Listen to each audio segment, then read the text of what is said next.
Bueno, la razón empezó porque ella, como fiscal de la Nación, destituyó a fiscales que están investigando a su hermana jueza. Pero hasta que no se perfora y sale el hidrocarburo no hay ninguna seguridad de que haya. ¿Cuál es el interés? Porque se canjean ahí favores, pues. El petróleo subió a $74, más o menos. Ahora vi que sigue en esa cotización. ¿Cómo va a afectar esto el precio de los combustibles en el Perú?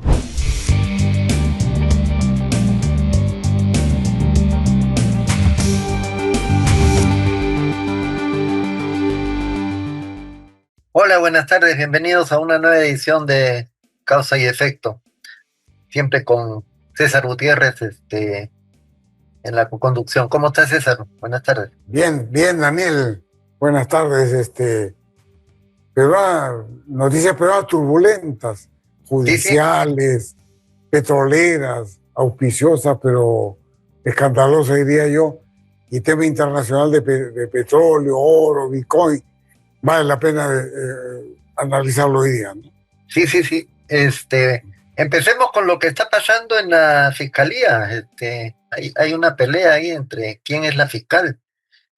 Eh, Y encima se acaba de complicar, Daniela. Ayer, a ver, la fiscal Patricia Benavides fue destituida hace unos meses de su cargo en la fiscal de la Nación por otra Junta Nacional de Justicia, junta que el Congreso presionaba para sacarla también del cargo. Fue una destitución vía rápida, porque también había presión contra ellos, los iban a cambiar y los cambiaron. Esta nueva junta, después de largos meses y harta despliegue mediático, con apoyo de dirigentes apristas, ha conseguido que supuestamente primero sería que la restituyan a su estado anterior ante la suspensión. Y entonces la pregunta era, ¿qué es eso?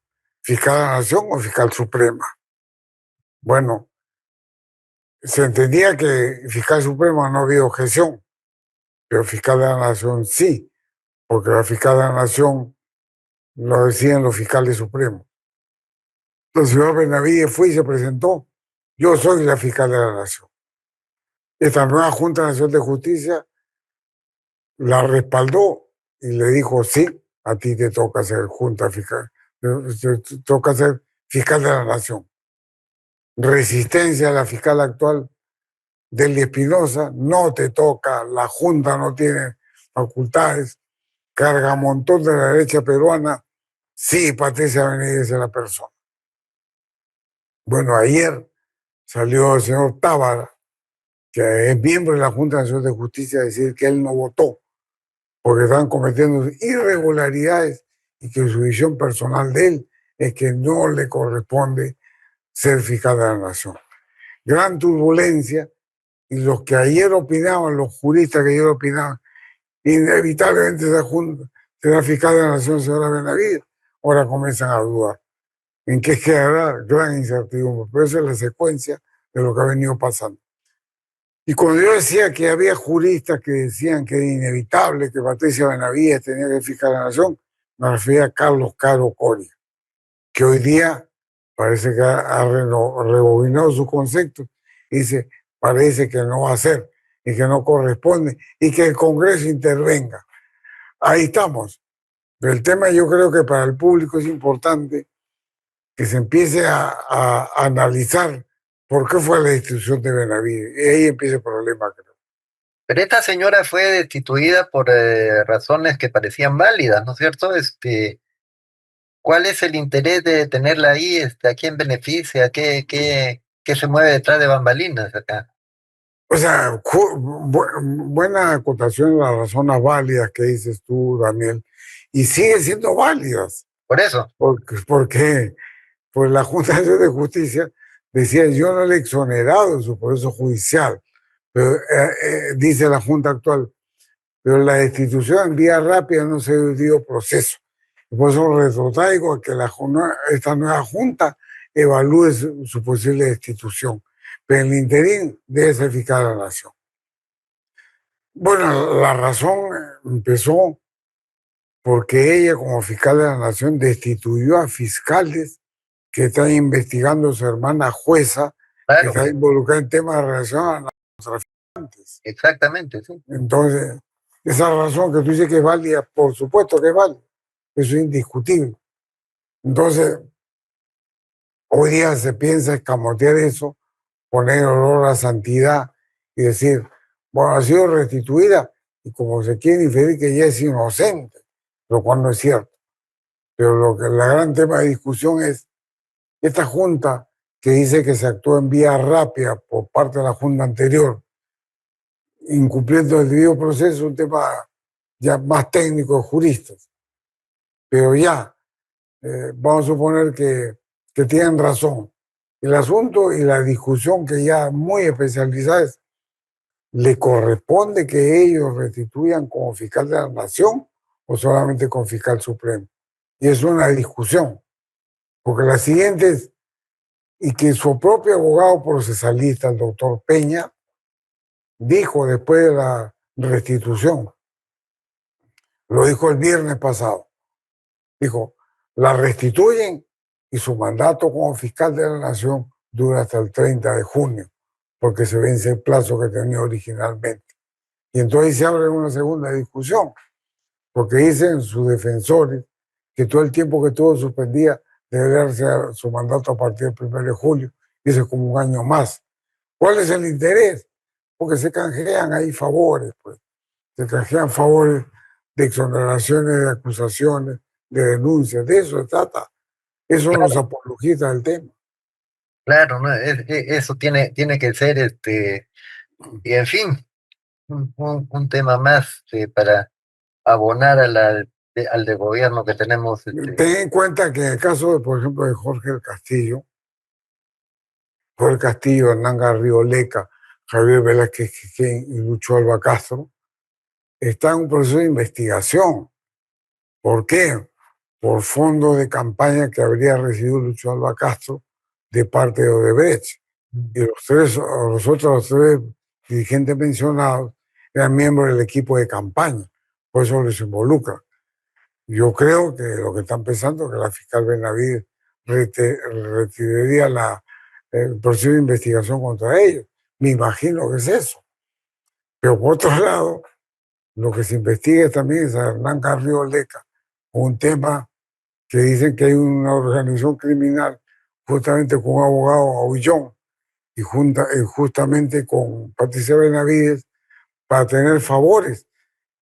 Involucra eso al ex miembro de la Junta, Guillermo Thornberry, que supuestamente entre Guillermo Thornberry y Hernán Garrido Leca, que son amigos, cosa innegable, la amistad la confirmo o la conozco, lo que no confirma qué influencia ha tenido Hernán sobre Guillermo, que a través de eso hicieron a Patricia Benavides fiscal de la Nación. Y es una investigación también abierta. Entonces yo creo que lo que está esperando es una acceleración de eso. De no darse, ahora Delia Espinosa y sus amigos van a ir a arrasar con ellos. Entonces esto es una vendetta entre grupos que no sabemos en qué terminará. Bueno, vamos a ver, vamos a esperar a ver cómo transcurre esta novela. ¿Cómo están los mercados, César, a propósito de lo que está pasando en el mundo? El petróleo subió a $74, más o menos. Ahora vi que sigue en esa cotización. ¿Cómo va a afectar esto el precio de los combustibles en el Perú? Mira, en general, combustibles y crudo no marchan necesariamente paralelos, ¿no? En su cotización, porque depende de oferta y demanda de crudo y oferta y demanda de combustible que no necesariamente coinciden en las tendencias. Pero de hecho en este momento significaría alza de combustible, Sí, pues, claro. de todas maneras. Entonces, el tema es qué tan disociado está en el Perú los precios de los combustibles con el precio internacional. Y es una discusión también interesante, pues la pregunta es, para opinar sobre eso, el precio de los combustibles en el Perú, donde la referencia es la lista de Petro Perú, ¿qué tal disociado del mercado internacional? La referencia es Ocinermin. Y la pregunta es, ¿qué dice Ocinermin al particular? Y lo que dice Ocinermin es que los gasoles, regular y premium, de Petroperú están adelantados respecto al precio internacional en cerca de 40%. O Ya sea, estamos cuestan más caros 40, que en el resto del mundo. según los 100.000, Como si 40% arriba. Ya, entonces, eso es una beta importante de discusión. Esa es la versión oficial, de cómo Pero calculo. hay una cosa que es importante que se sepa, ¿por qué hablamos de este tema? Porque según la ley de hidrocarburos de la época de Fujimori, el precio en el Perú es el precio internacional, ¿no es cierto? Entonces, por eso es que los aumentos de precio del petróleo en el mundo tienen repercusión sobre lo que pagamos en el grifo. Claro, supuestamente es el precio de oferta y demanda, y justamente los enemigos de estos cálculos periódicos, porque los refiere comparando si se comporta o se comporta en el mundo. Y justamente eso es lo que quería explicar. Los enemigos hacen un cálculo de una simulación eficiente de importación, suponiendo que la importación de cada combustible, no de crudo, combustible, producto terminado, se da de la costa del Golfo de México para el lado americano, llámese Texas o Luisiana, y hace una simulación FOB, que sería como se vende en ese mercado relevante los combustibles. Y luego toda la secuencia, pues, ¿no? Costo de flete y gastos aduaneros, no hay aranceles y almacenamiento incluido. Y eso le llaman precio de referencia. Ya. Pero en ese precio de referencia, que lo llama así precio de referencia, PR1 le llamamos en Armin, no está incluido el margen comercial del importador o en este caso de alguien que va a comercializar. Entonces la pregunta es, ¿qué pone como margen comercial Sinarmin? Pone un valor casi uniforme de $50 por barril. Y entonces dice, simulación de importación, sin costo, sin margen. Hasta ahí coincide exactamente con lo que pasa en la realidad. El problema es cuando pone el margen, y el margen de $50, si no se condice con la realidad, porque cuando revisas cómo funcionan los mayoristas, o sea, los importadores, cuál es su venta mayorista, su margen no es $50, es casi $10 por barril. Entonces ahí los enemigos como que se queda corto en estimar el margen comercial. Si tú cambias el margen comercial, ese diferencial de 40 baja como a 15%. En definitiva, más caro que internacional, o de lo que debería ser una importación lo es, o 40 o 15. Yo veo que es más cercano a 15, porque han subvaluado el margen comercial. Entonces sí tenemos gasolina más cara. Y en cuanto al diésel, pues el mismo ejercicio, el diferencial es como 6% más caro de lo que debería ser. Esos son los verdaderos valores. Entonces, si sube el crudo, esto se va a estar al consumidor, y la subida sí es significativa, los 74 que tú dices, hasta antes de esta crisis en Medio Oriente, era 62, 63. Entonces subido $9 por barril, Claro, hasta claro, claro. $12 por barril. Entonces, eso va a reflejar probablemente la otra semana, porque Oceanía hace sus cálculos haciendo una media de los últimos 10 días útiles. Y esto ocurrió recién la semana pasada, está rezando de esta manera, esta semana. De un alza, vamos a ver probablemente la próxima semana, el lunes, a partir del lunes. Bueno, pero interesante saber que estamos pagando una gasolina o un combustible demasiado caro y que la regulación no funciona como debería pues, funcionar. Vamos a ver porque son temas que afectan al bolsillo de la gente, ¿no? Hay dos cosas más, Jaime, que son súper interesantes. Toda esta comparación que te he dicho la hacen sobre el precio de Petroperú. Pero Petroperú tiene el 25% del mercado. Claro, ¿Y qué es el 75% restante? Que está conformado por Repsol, que es 30% del mercado, 55% ahí acumulado, el 45% restante se lo reparten Valero, ExxonMobil y Marathon. En términos reales, ellos a nivel mayorista venden más barato que Petroperú.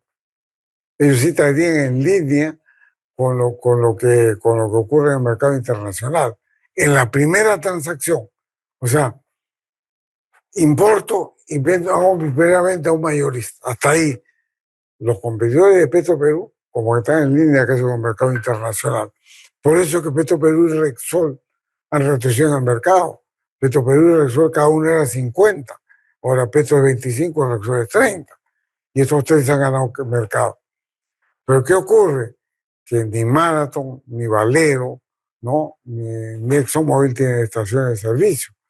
Entonces vienen los mayoristas y ellos ya en el camino tienen un margen mayor y eso hace que el precio de mercado sea relativamente alto. Y luego tú comparas con Petroperú, los precios de los grifos identificados con la marca de Petroperú, que son identificados, pero no son de Petro, son más baratos. O sea, en la primera transacción Petroperú es más caro, pero en su cadena comercial trabaja con menos margen. De esta manera que el precio de expendio al público de Petroperú es más barato que el resto. El resto, su primera transacción es más barata, pero su cadena comercial como es mayoritaria impone un precio más alto. Entonces ahí tú ves esta mezcla que hay en el mercado. Por Sí, eso sí, es una estación de Petro en Lima y es más barata, pero Lima tiene pocos grifos con la marca Petro. Y el resto que compra más, digamos, más barato vende más caro, pues tiene más margen. Y la mejor es ubicación de estaciones de servicio en Lima. claro. En fin, vamos a seguir hablando de este tema del petróleo en la segunda parte. Inmediatamente viene la sección El efecto de la causa. Nosotros regresamos en unos momentos.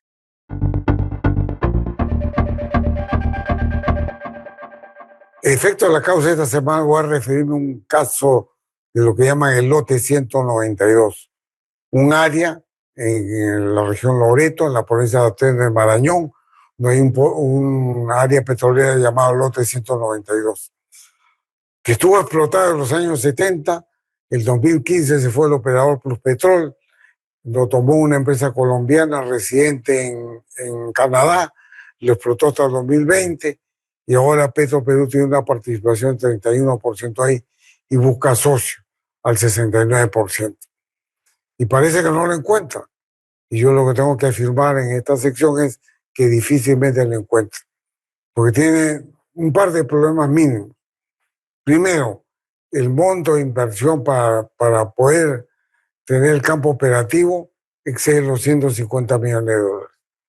Y segundo, el éxito de la operación de celote depende de traer crudo hasta Bayor. Eso significa use el oleoducto, pero nadie te puede garantizar que el oleoducto norperuano tenga continuidad permanente del servicio por todos los cortes que ha habido en el tiempo. Entonces, mi pronóstico es que va a ser muy difícil que consigan socios y la pregunta es qué va a hacer Perú Petro con este lote que está paralizado su producción desde el año 2020 y que tiene capacidad de producción de 10.000 barriles diarios, en una condición de inversión alta y dificultad de sacar el petróleo.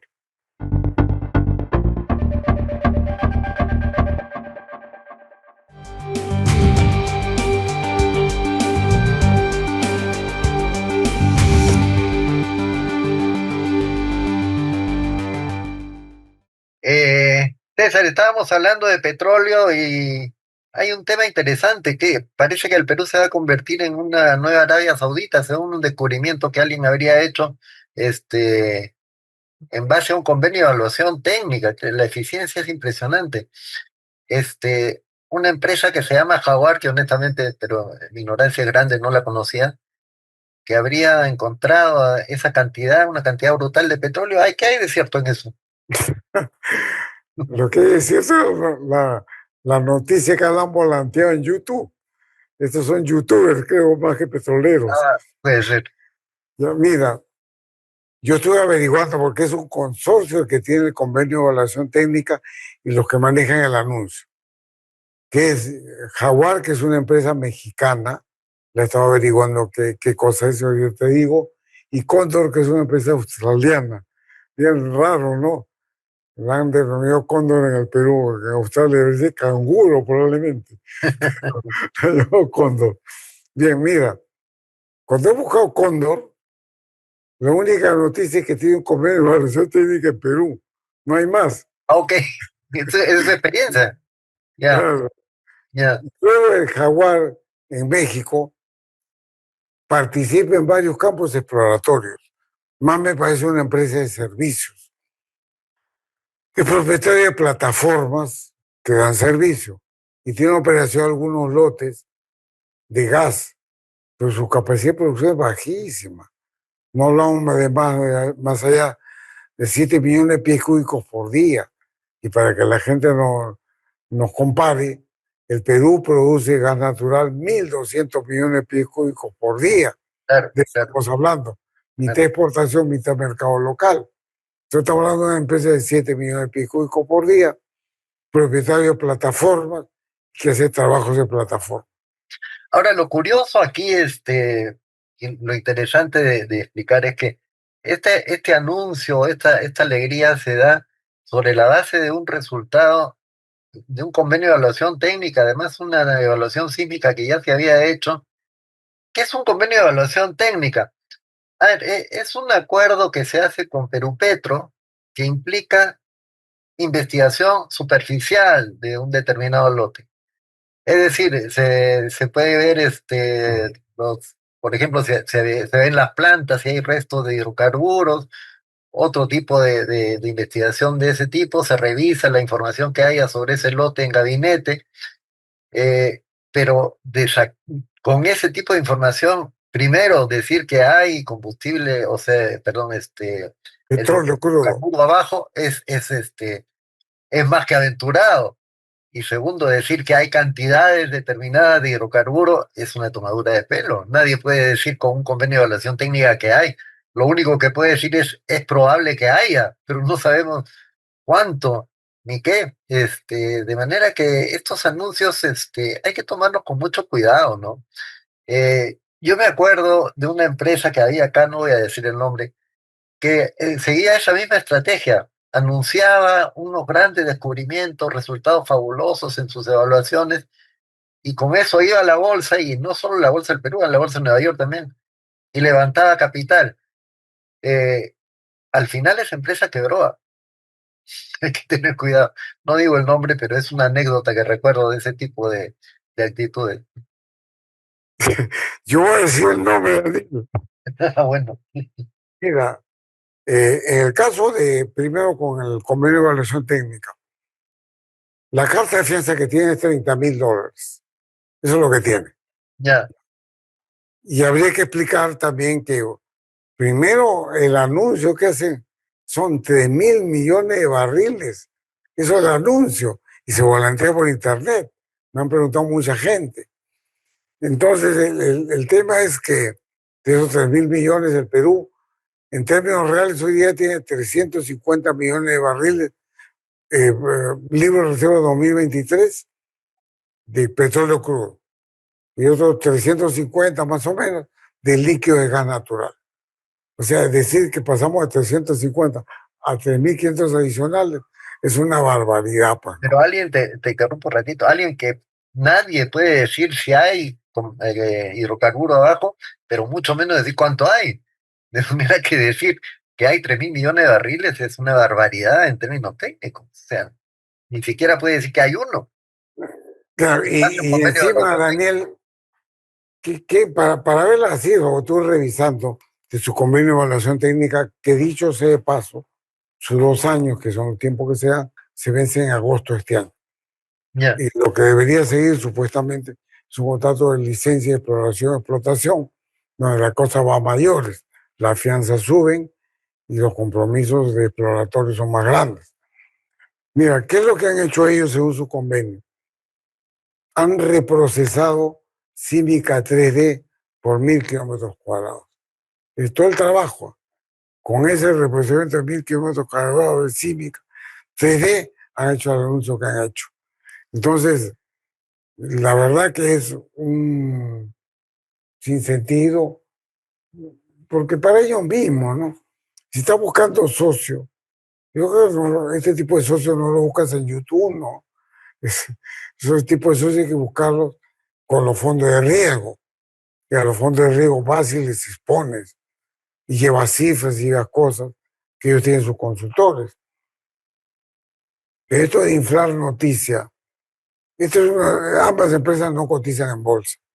El caso que tú refieres, Daniel, que es la empresa BPZ, esa empresa tenía un contrato de licencia, Más de uno. producía crudo, Sí, tuvo sí, algunos incidentes con la producción de crudo, pero cotizaba en Lima y en Nueva York en la sí, bolsa. sí, sí, sí. Y la acción llegó hasta valer a $10 por barril. ¿Y cuáles son los anuncios que preferentemente salían al diario de Gestión? Que tienen un convenio con Shell para explotar. Y Claro, luego tenía un convenio con GF Suez, con Shell el petróleo y con GF Suez el gas que iba a vender energía eléctrica a Ecuador. sí, sí, Con sí, sí. eso levantaron fondos de riesgo en Nueva York por $50 millones, que supuestamente están haciendo labores exploratorias que no fueron acreditadas, pero que el producto final fue, hacia el 2014, la acción que venía a 10 se vino en picada y al final del 2014, del año 2015 ya, valió centavos. Y la empresa en Estados Unidos se fue al capítulo 11, que es insolvencia en Estados Unidos, lo que le llamaría el quiebra. Y en el Perú también se fue insolvencia. Y al final, bueno, desapareció la empresa, pero hicieron cesión de posición contractual en esa condición a una empresa de lote. Y hoy día ese lote lo tiene una empresa colombiana o una empresa canadiense formada por colombianos que se llama Frontier Energy. Entonces, esa es la historia. El periodicazo es para incautos, pero con los incautos cotizan en bolsa. Pero en este caso, ni siquiera las empresas están listadas en bolsa. Entonces la pregunta es que está buscando un inversor incauto. Yo creo que la mejor forma es anda tu roadshow en Nueva York o en Alberta, en Canadá, a ver si alguien te cree. Pero por YouTube yo no sé quién va a poner plata, ¿no? ¿Y qué pasó con el acuerdo con Shell? ¿Hubo acuerdo con Shell o no? No, tenía un memorando de entendimiento. Claro, Un memorando de entendimiento y firmó un papel que no completó nada, sino analizar posibilidad de inversión. Eso claro, es. ellos lo anunciaban como que ya tenían un acuerdo con Shell para explorar, sí, y yo me acuerdo que ahí en Londres me pidió una reunión un funcionario de Shell que me dijo que no era cierto. En fin, después, y esto me llamó la atención, porque vino varias personas a mi oficina a pedirme qué pasa con BPZ. Nunca le di ninguna información, por supuesto, pero habían comprado acciones de BPZ y perdieron un montón de dinero. Claro, claro. Entonces, fue a base de periodicazos, primeras planas y fotos en diario Gestión, Pero, que pero con mucha eso gente validaron. cayó, por eso es bueno Claro, hacer esta claro, aclaración, porque mucha gente cayó. claro, eso fue complicadísimo. Pero bueno, el periodicazo, la promoción mediática, para ellos tenía cierto sentido porque cotizaban en bolsa y había gente que compraba acciones. Pero en este caso yo no entiendo, porque ¿a quién se dirigen con ese discurso si no cotizan en bolsa? Si uno común y corriente, no tengo cómo aportar ahí. No entiendo para qué esta promoción tan intensa en YouTube, ¿no? ¿Tendrán alguna operación financiera, en principio, de algún tipo? No, sí, pues de otra manera no se entendería, o ya habrán usado recursos, no sé, estoy especulando nada más. Y no Este, tiene ningún sentido, salvo que sigan buscando socios para pasar un contrato de claro, licencia y están ganando tiempo para una ampliación del convenio de evaluación técnica. Podría ser, podría ser eso. Pero, pero Petro no sale a aclarar, que es importante aclarar esas cosas.